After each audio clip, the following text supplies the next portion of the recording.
So we're continuing with the first chapter of Many Waters by Madeleine L'Engle. Sandy and Dennis have just experienced an earthquake in the desert, and after the earthquake they met Japheth and his woolly mammoth Higa-Ion.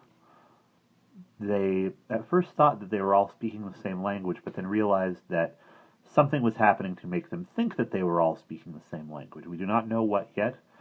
Sandy and Dennis had initially stripped their shirts off to walk in the desert. It was way too hot for them. Japheth had never seen people sweating before. He's more acclimated to the climate that they're in.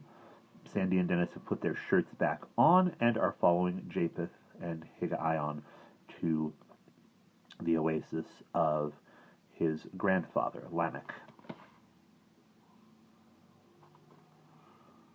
"Come on," Japheth urged. "Let's go." He looked at Sandy. "You better cover yourself, too." Sandy followed Denny's example and pulled on his turtleneck. Sandy unrolled his flannel shirt and draped it over his head, sort of like a burnous to keep us from getting sunstroke. "Good idea." Sandy did the same. "If," Denny's added morosely, "it isn't already too late." Then he said, "Hey, Jaff," stumbling over the name. "Hey, Jay, what's that?" On the horizon to the far left, moving toward them, appeared a creature which shimmered in and out of their vision, silvery in color, as large as a goat or a pony, with light flickering out of its forehead. Sandy also shortened Japheth's name. "What's that, Jay?" The mammoth pushed its head under Sandy's hand, and he began to scratch between the great fan-like ears. Japheth looked toward the barely visible creature, smiling in recognition. "Oh, that's a unicorn. They're very odd. Sometimes they are, and sometimes they aren't. If we want one, we call it, and it'll usually appear." "Did you call on one?" Sandy asked. "Higa-Ion may have thought about one, but he didn't really call it.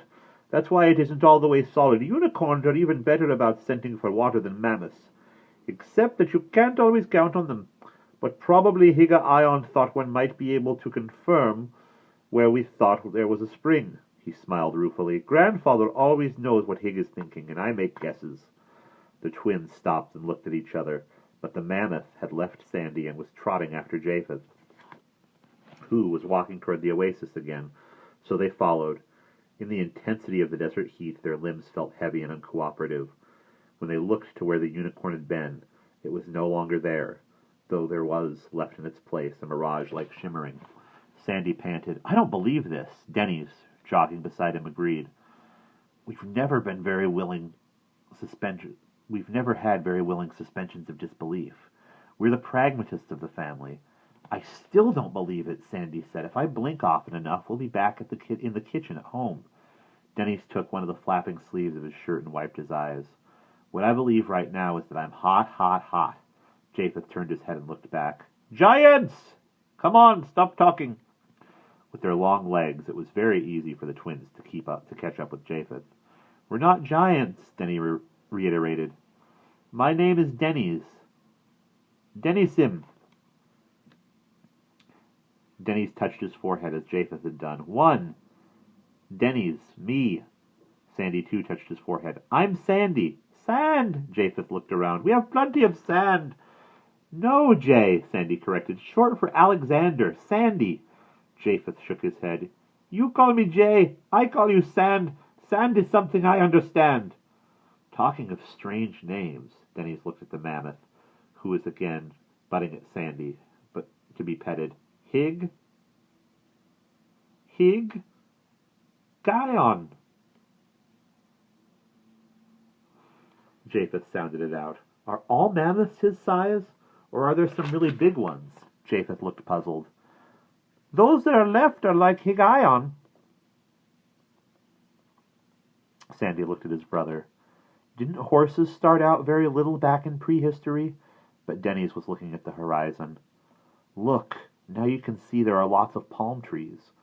Although they could now see that there were many trees, the oasis was still far away. Despite their much longer legs, the boys began to lag behind Japheth and the mammoth, who were moving across the sand at an easy run. "I'm not sure I can make it," Denny said, grunting. Sandy's steps, too, lagged. "I thought we were the great athletes," he said, panting. "We've never been exposed to heat like this before.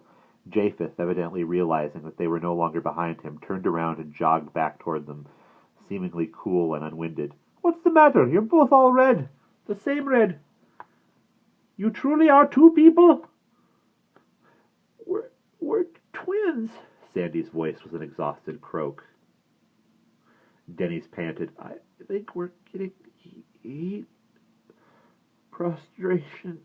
Japheth looked at them anxiously. "Sun sickness can be dangerous." He reached up and touched Denny's cheek, shook his head. "You're cold and clammy. Bad sign." He put his hand against his forehead, appeared to be thinking. Then, "What about a unicorn?" "What about it?" Sandy asked. He felt tired and irritable. "We could get a couple of unicorns to become real and solid for us. They could carry you to the oasis." The twins looked at each other, each seeing a red, sweating mirror version of himself. "We've never gone in for mythical beasts," Denny said. Sandy added, "Meg says unicorns have been ruined by overpopularity." Japheth frowned. "I don't understand what you're saying."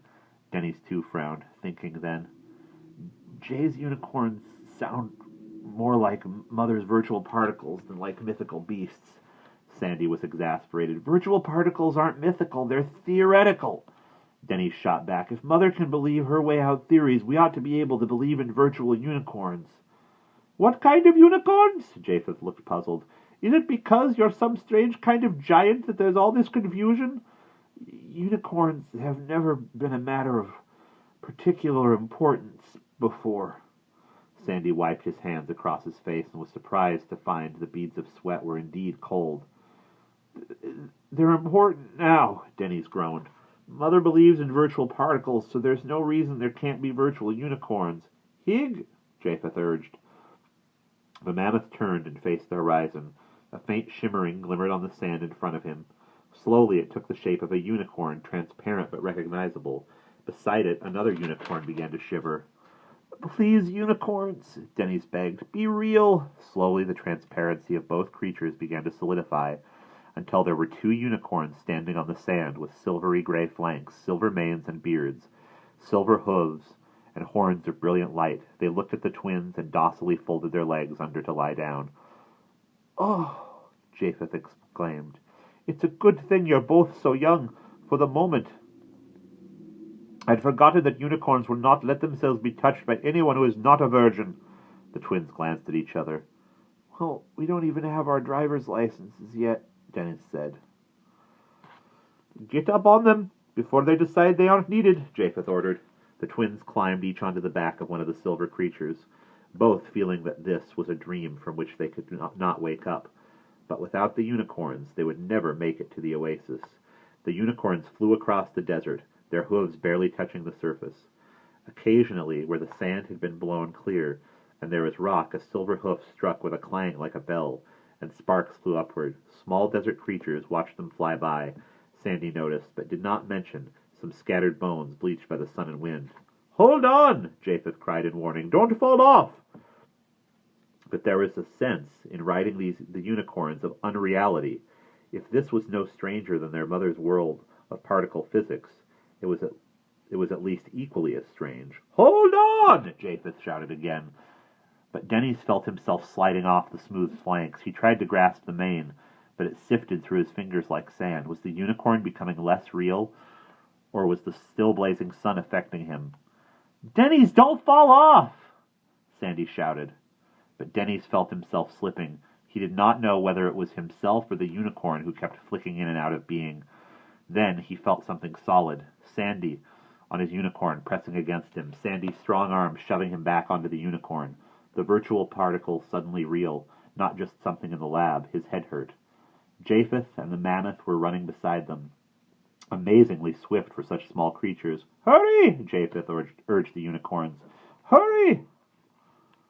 Sandy, his flannel shirt still draped over his head, was hardly aware that he was supporting his brother. His arms felt as fluid as water. He was breathing in great searing gulps which burned his throat.